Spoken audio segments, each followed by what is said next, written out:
broke into our house, finding you in the cradle. I rushed to protect you.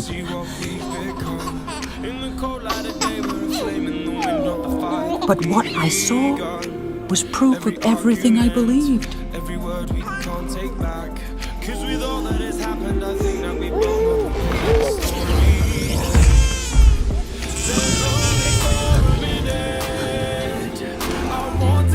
This wasn't a vicious beast, but an intelligent, gentle creature. I looked at him, His soul and I reflected saw my myself. own.